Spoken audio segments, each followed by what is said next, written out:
Jadi zaman gue SMP atau SMA, ini adalah motor yang paling keren yang kalian bisa beli pada saat itu kalau kalian masih pelajar atau mahasiswa. Ya, ini adalah CBR 150 yang masih pakai karbu.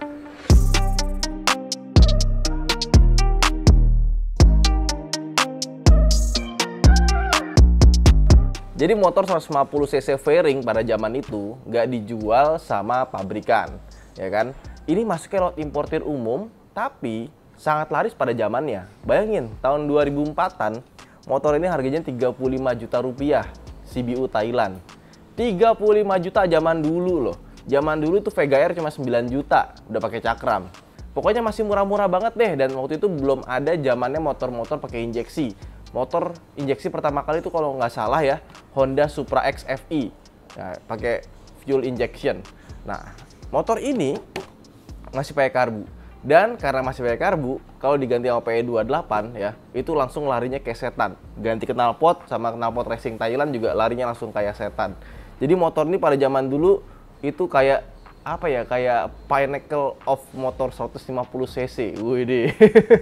Nah, ini kebetulan dia pakai livery Repsol, tapi dia bukan yang Repsol Edition. Kalau yang Repsol Edition beneran dia peleknya warna orange. Ini CBR 150 biasa yang dikasih livery Repsol, bikin sendiri. Ya, rapi sih bikinannya sih. Nah, terus motor ini itu desainnya nggak kayak motor 150 cc fairing zaman sekarang, yang kesannya pengen seperti Moge. Bahkan desainnya tuh terinspirasi dari Moge banget gitu. Nah, kalau motor ini dia justru lebih kayak motor-motor dua tak zaman dulu yang fairing. Dia masih ramping, kecil, enteng, tapi tetap enak dilihat. Ya, kalau motor sekarang yang kecil, ramping, fairing itu ada Suzuki GSX 150, tapi desainnya kurang gimana gitu ya. Ini desainnya dilihat dari belakang, dari samping, dari depan, ganteng bener. Terus motor ini dia punya sasis twin spar, beda sama motor-motor Honda kebanyakan yang zaman sekarang yang pakai sasis trellis. Dia ini lebih mirip kayak sasis Delta Box-nya Yamaha. Jadi modelnya besar di bagian samping sini. Kemudian suspensinya bagian belakang sudah pakai monoshock, sudah pakai cakram belakang. Ya, keren pada zamannya, karena kalau sekarang mungkin ngelihat motor dengan rem cakram belakang sama suspensi monoshock itu udah biasa, tapi zaman dulu itu top. Dan motor ini ya, kalau motor zaman sekarang itu gede-gede banget gitu kan, lebar-lebar. Ini motor ramping seramping-rampingnya. Ini tinggi gue 170, kakinya bisa napak dengan sempurna, dan tangkinya ini cuma 11 liter, jadi nggak terlalu besar. Tapi juga lihat dong, tangkinya tuh nggak gambut gimana gitu, masih sejajar di bawah perut gitu. Terus pas dipakai jalan, pegel. Karena ya dia cukup nunduk ya, kayak bawa Satria cuma lebih gede. Dan ya motornya enteng, jadi buat selap-selip gampang, lincah, dan stangnya ini nekuk sekali. Jadi benar-benar rasanya racing sekali. Terus speedometernya juga keren, jadi dia lengkap ya. Ada fuel di sebelah sini, ada kecepatan. Bahkan zaman dulu kan orang lihat tuh, wah kecepatannya sampai 220, wah kenceng banget ya kan. Padahal sih nggak nyampe. Nah, terus ini RPM-nya dia sampai 11.500 RPM, redline-nya, dan di sini ada temperaturnya. Nah, ini untuk lampu sein, lampu jauh, sama ini indikator untuk netral. Dia nggak ada indikator sekarang kita di gigi berapa. Terus di sebelah sini, ini ada untuk high beam sama low beam, ini ada lampu sein, ini ada klakson. Di sini ada ini kill switch engine-nya di sini, sama untuk starternya di sini.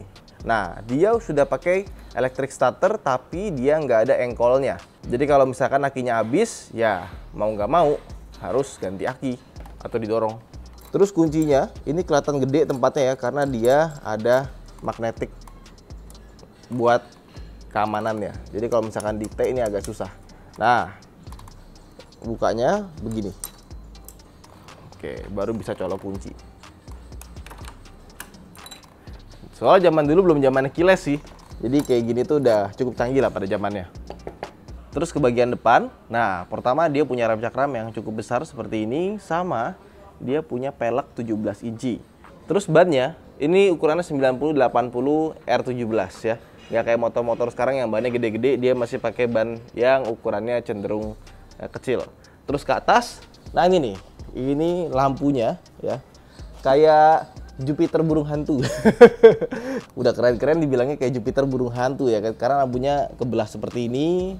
Terus ini juga lampunya kalau kalian mau ganti yang LED. Kenapa? Karena kalau kalian ganti yang lebih gede wattnya suka meleleh ininya, reflektornya.